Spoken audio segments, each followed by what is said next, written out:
Entonces les voy a hablar de justo la exposición que estoy preparando. Hemos oído hablar de temperatura, hemos oído hablar de color, hemos oído hablar de composición, hemos oído hablar de Catherwood. Curiosamente tú terminaste con Catherwood y yo empiezo con Catherwood. Entonces, bueno, de alguna forma toda esta serie de conocimiento que llega a nosotros, muchas veces no nos detenemos a pensar de dónde viene, simplemente lo tomamos como tal, ¿no? Estamos viendo esta litografía de Catherwood y en realidad lo que estamos viendo es luz sobre una pantalla, ¿no? En realidad el original, bueno, pues es otro tamaño, es otra sensación, la forma en la que está hecho se pierde completamente, ¿no? Desafortunadamente la historia del arte la conocemos a través de la reproducción. O sea, nosotros conocemos las grandes piezas de los grandes maestros de la historia del arte en libros de arte, en conferencias, de alguna forma hay una distancia, ¿no? del original y de nosotros como espectadores hacia el original. La exposición que preparo justo habla sobre esto. Se llama Trayectoria del Conocimiento y habla de cómo esta distancia a veces nos ayuda a acercar el trabajo, como en este caso que no tenemos el original, pero en otros casos evidentemente pues hay una distancia bastante grande, ¿no? Les voy a leer una pequeña frase de Humboldt, que con eso empiezo mi presentación. Dice, bueno, Humboldt tenía la convicción plena que poesía y verdad, arte y ciencia debían de estar íntimamente enlazados en el estudio de ese cosmos ordenado, regular y armonioso que ellos creían percibir en torno suyo. Este pequeño pensamiento es muy interesante porque si regresamos a la época de Humboldt, y bueno, que por supuesto Velasco es posterior, pero de alguna forma hay una relación a cómo se entendía el arte. El arte, y lo vemos en algunas de las piezas de Velasco, pensando en el interés que tenía por la botánica, sirven de registro. Muchas de estas pinturas están tan minuciosamente trabajadas que sirven de registro científico.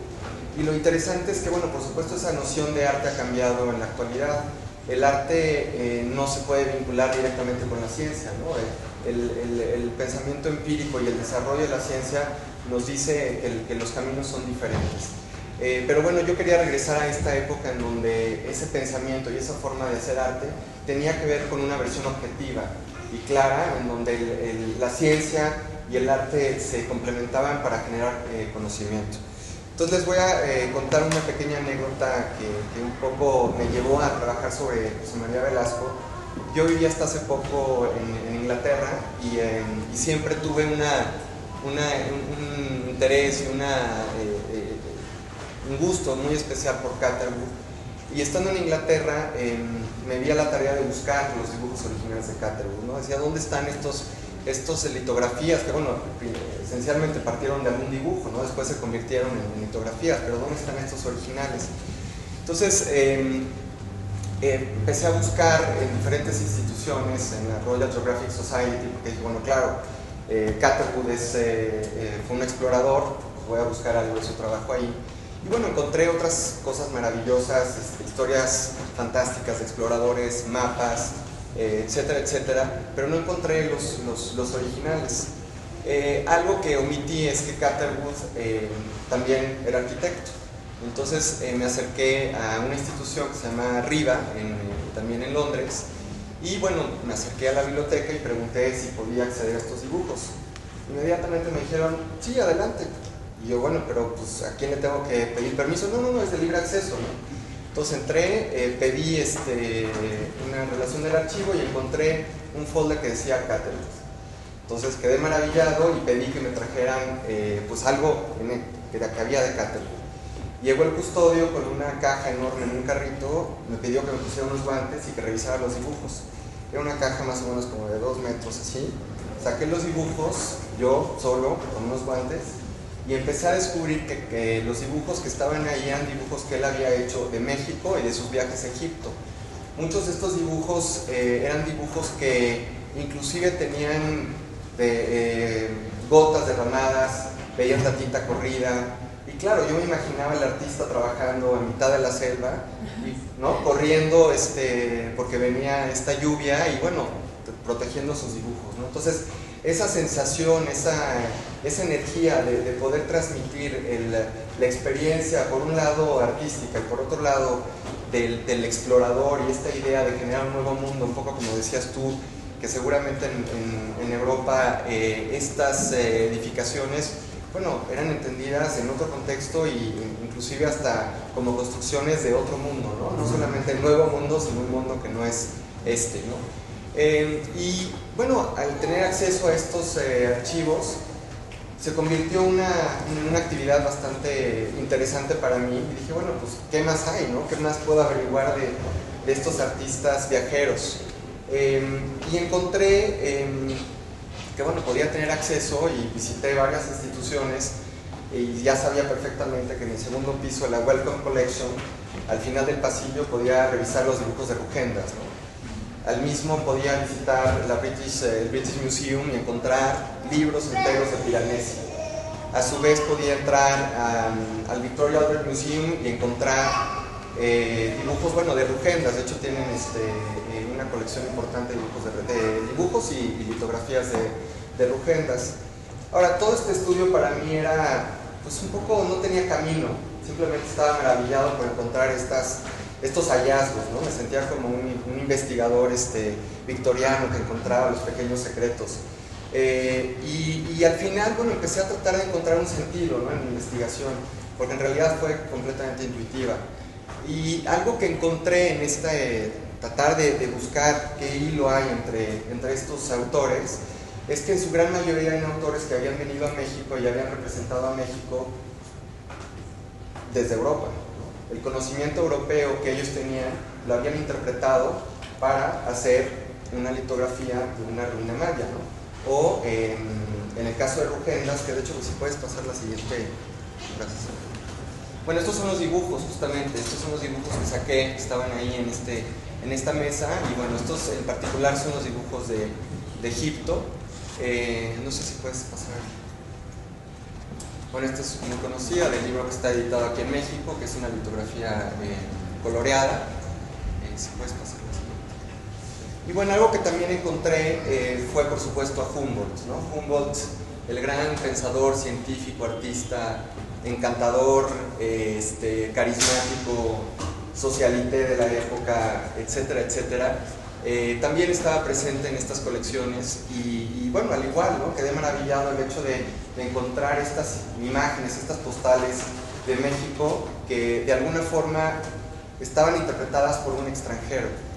Y un poco me detuve y me preocupé, ¿no?, porque al final todas estas imágenes eran como se conocía México en la época en Europa, ¿no? Estas imágenes de alguna forma formaron la imaginación de lo que era mexicano.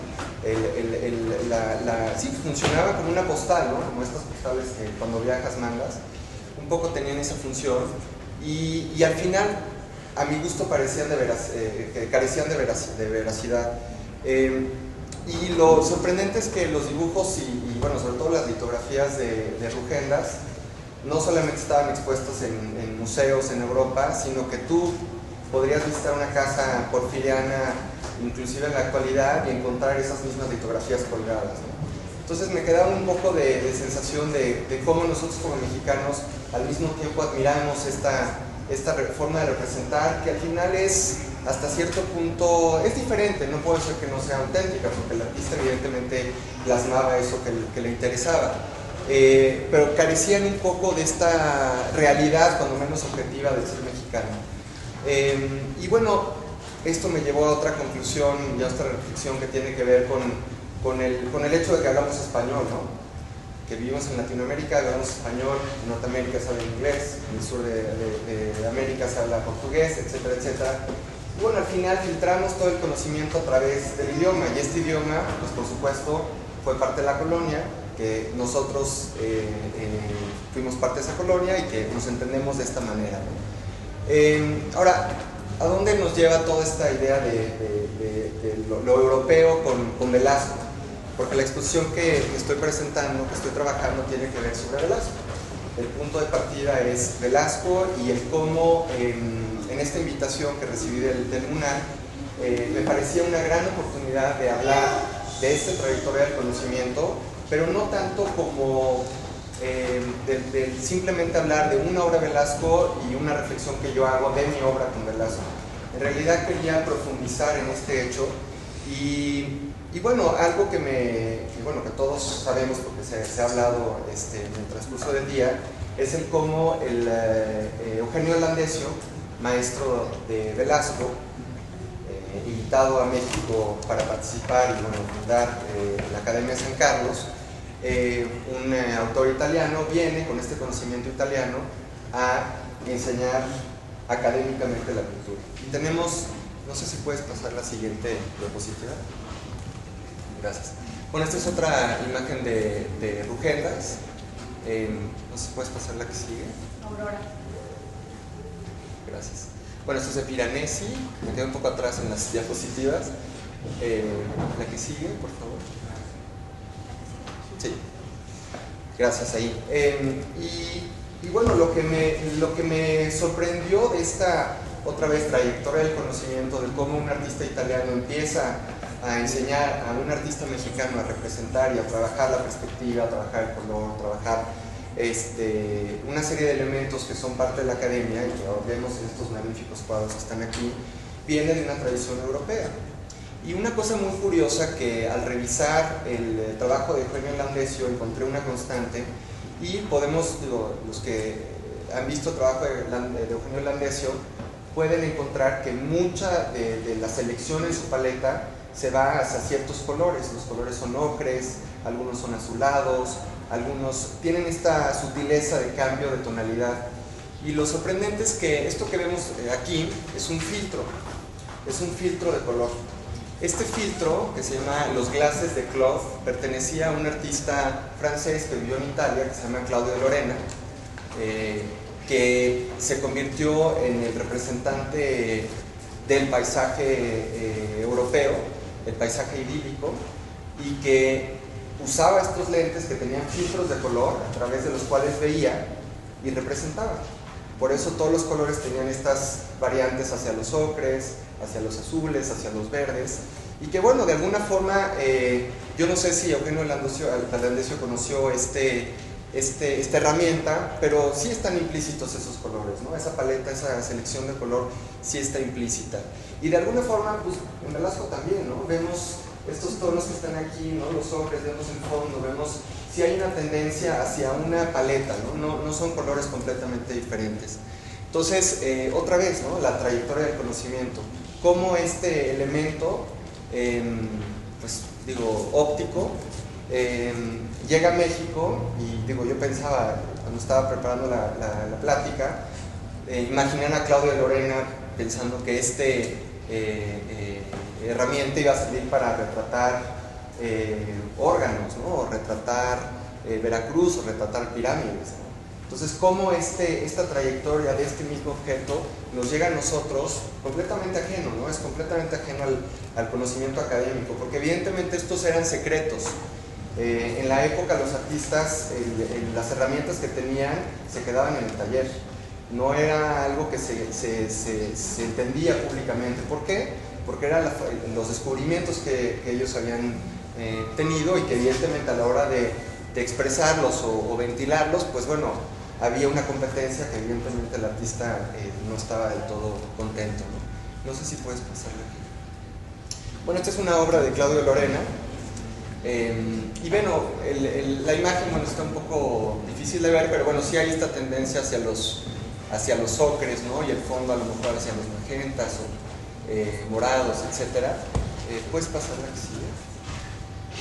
Esta es una obra de Eugenio Landesio, justamente, que trabajó con Velasco, y es el Valle de México, y es una pintura que se hizo, no a la limón porque fue en diferentes tiempos, pero que Velasco terminó.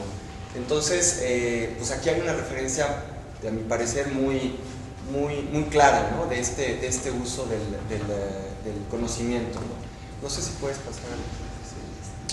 Esta es una fotografía de un paisaje que yo tomé yendo hacia Oaxaca, y bueno, pues hay una relación ahí muy interesante, ¿no? De simplemente los elementos en este paisaje cambian, pero los colores de alguna forma hay una tendencia, ¿no?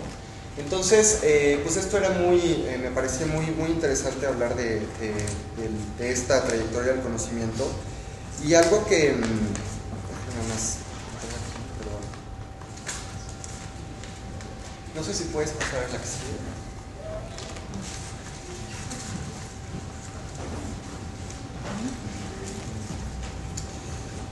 En la exposición que estoy trabajando, uno de los puntos fundamentales era revisar la obra de Velasco, pero de alguna forma encontrar algo que no estaba enfrente de mí, ¿no? Que no estaba enfrente del espectador.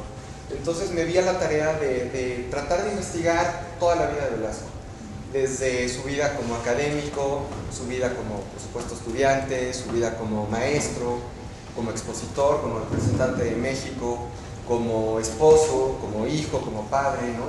Y esta serie de ángulos de la perspectiva de Velasco es lo que estoy trabajando. ¿Y a qué me refiero con esto? Pensando, por ejemplo, en la parte académica. Nosotros cuando vemos, digo, esta pieza que es una pieza fantástica, ¿no? La General Metlac, vemos el resultado del trabajo, ¿no? Estamos viendo el resultado que tuvo, ¿no? Al mezclar los colores, estamos viendo la decisión de composición que tomó, el uso de la perspectiva, etcétera, etcétera. Pero ¿qué hay detrás de eso? O sea, ¿cómo llegó a eso? ¿Cómo sabemos que eso, que es, digamos, una rebanada del pastel o una perspectiva de una mirada, es esa mirada, ¿no? Entonces, me regresé a mis años de escuela, como estudiante de arte. Yo estudié en Esmeralda y pensé en la perspectiva, pensé en la geometría, pensé en el uso de la línea, pensé en una serie de factores que evidentemente son los que están atrás de la obra. Entonces, por ejemplo, es una reflexión que trabajo en la exposición, ya la verán, se va a inaugurar en las próximas semanas, y que de alguna forma trabajo la exposición y hago un homenaje a Velasco, pero desde el estudio, desde una visión que de alguna manera no es la que está enfrente de nosotros. Otra cosa que también trabajo y que digo, a todos yo creo que nos llama la atención es el uso del color en Velasco. El uso del color en Velasco tiene ese contraste y ese brillo, pues porque él preparaba los colores, ¿no? Conseguía pigmentos, preparaba los colores. No es como ahora que compras un Winsor & Newton, lo ves con la luz neón y dices, ¿será amarillo o será rojo? Entonces, evidentemente, todo eso es parte de la reflexión que estoy haciendo, ¿no? En el caso del uso del color, lo que pasa es que una exposición platicada es un poco difícil, ¿no? Pero creo que hay otra imagen de los... Bueno, esta es otra vista también de la carretera de México a Oaxaca. Puedes pasar. Sí. Algo que también es muy importante es la geometría. Aquí son estos elementos, que de hecho esto es una fotografía en el Museo de Artes y Ciencias de París. Y aquí, bueno, son estos elementos geométricos hechos de madera, que son elementos muy sencillos que se utilizaba para la astronomía, evidentemente para las artes, para una serie para las matemáticas, y que simplemente eran ilustrativos de estas formas que están en todos lados. Una parte de la exposición reflexiona sobre esto, y en qué manera. Nosotros cuando componemos como artistas, uno de los ejercicios primeros de la academia es aprender a geometrizar, aprender a entender eso que está enfrente de nosotros en estas formas que es un cubo, que es un cilindro, ¿no? Que es un triángulo, etcétera, etcétera, y que todo está compuesto de eso, y que es la forma en la que nosotros sintetizamos, primero, observamos, sintetizamos, analizamos y trabajamos. Y evidentemente eso está en toda la obra de Velasco, lo que pasa es que no lo vemos, ¿no? Está atrás de eso, ¿no? Inclusive cuando estaba Ricardo Amezcua, que estaba hablando justo del fondo de esta pintura, pues ahí se alcanzan a ver algunos trazos de carbón, pero no tanto de geometría. La geometría queda oculta.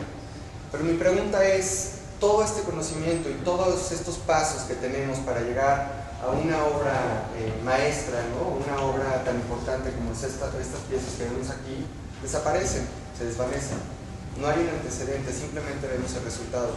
Y a mí me parece que son igual de importantes que esto que vemos como resultado. Entonces, la forma de representar y trabajar sobre esto es justamente sobre la geometría, justamente sobre el dibujo, justamente sobre el color. En la exposición van a ver todos esos elementos que están paralelos a la obra de Velasco, pero que a la vez son evidentemente parte de su trabajo. Y bueno, yo creo que, bueno, no sé si puedes pasar la que sigue. Paralelo a la exposición, decidí hacer una selección de fotografías que he sacado durante los años, y a manera de gabinete.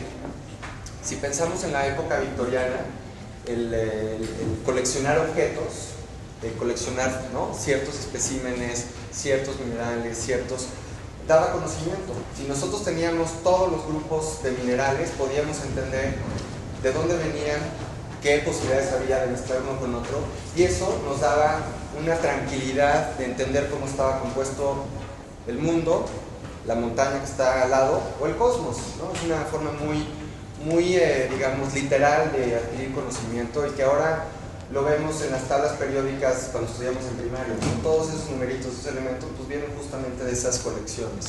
Esto que tenemos aquí es un globo terráqueo que mandó a construir Pedro el Grande, y es un globo terráqueo que tenía un fin científico al inicio, pero en realidad tenía un fin social.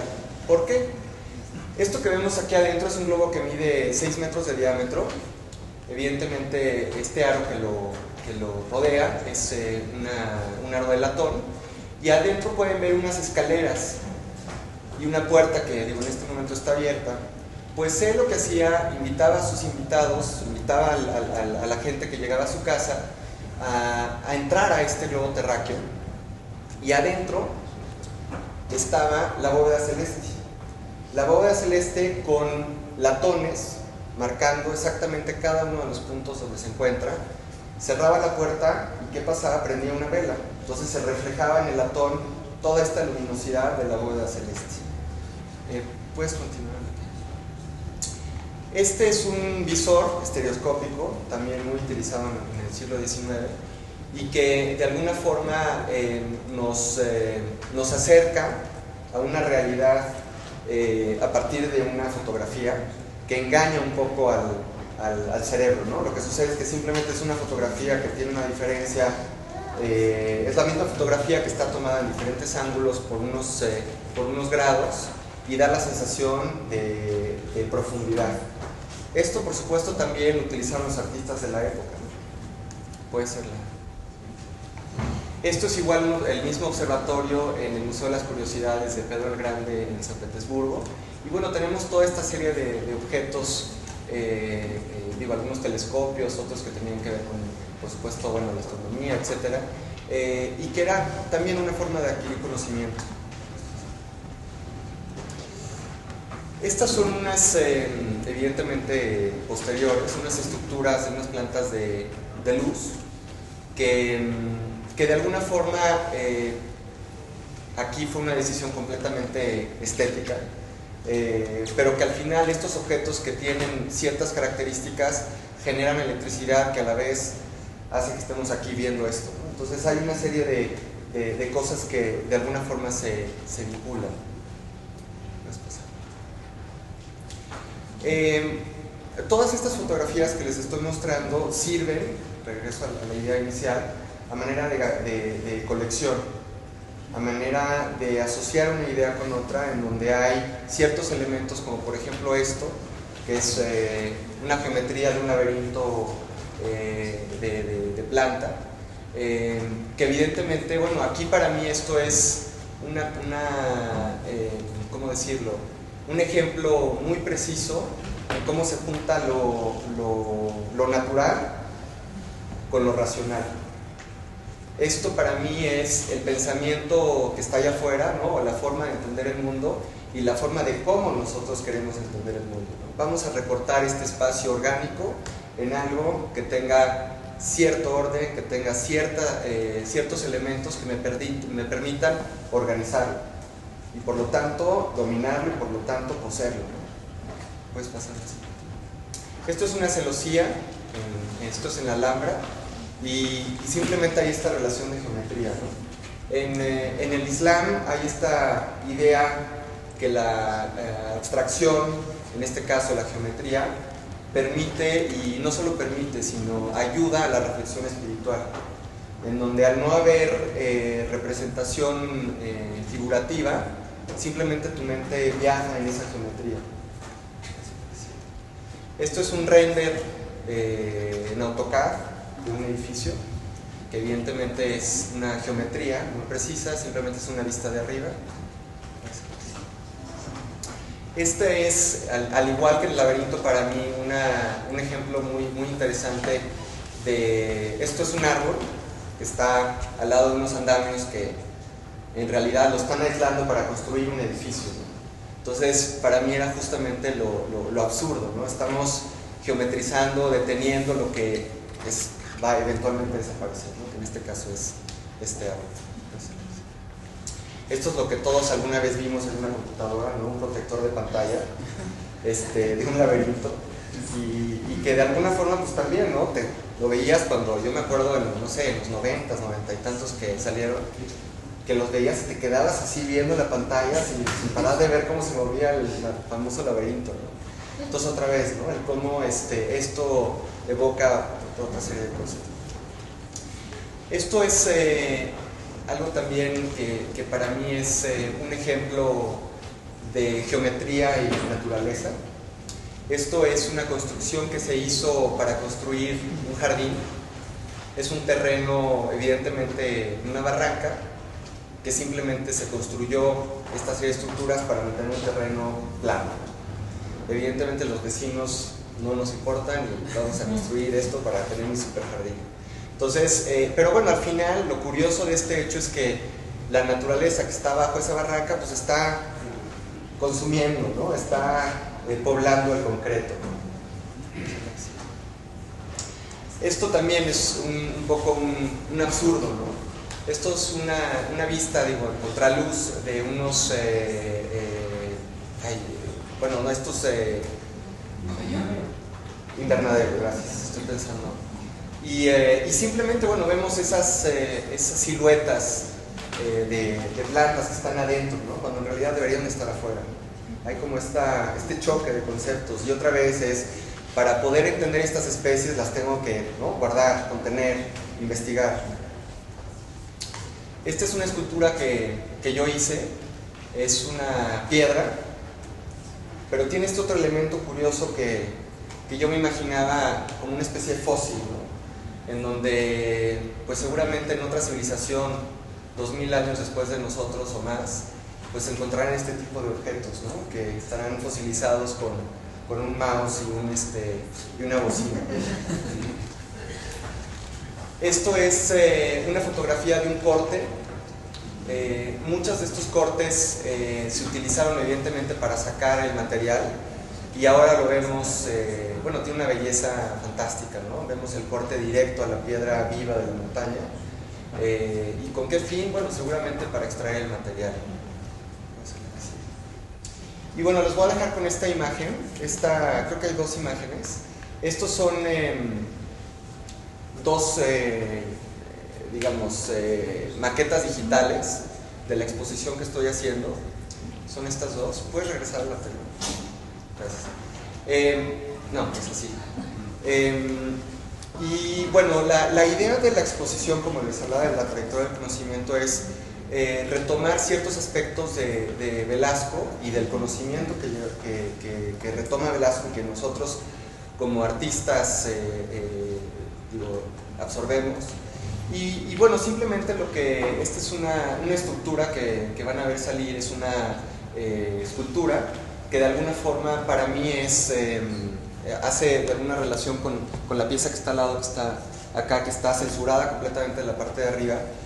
Y en la primera pieza del lado izquierdo, la que tiene el fondo, más bien la parte de arriba azul, esa pieza es un gesto muy sencillo, que es simplemente censurar alguna parte de la obra. Cuando censuramos, evidentemente queremos ver qué hay atrás. Y no solo eso, nos podemos detener a ver lo que no habíamos visto. Entonces, este tipo de gestos que de alguna forma hablan de la composición, hablan del color, hablan de las decisiones compositivas, van a estar presentes en la exposición y bueno, espero que puedan venir. Les digo, se inauguran en algunas dos semanas. Van a ser casi toda la sala 22. Entonces va a haber fotografía, pintura, escultura y bueno, todas estas inclusiones de dibujo directamente sobre el muro, etcétera, etcétera. Entonces espero que puedan venir. Muchas gracias. Gracias a la invitación también y gracias a ustedes por venir y estar aquí un domingo oyéndonos.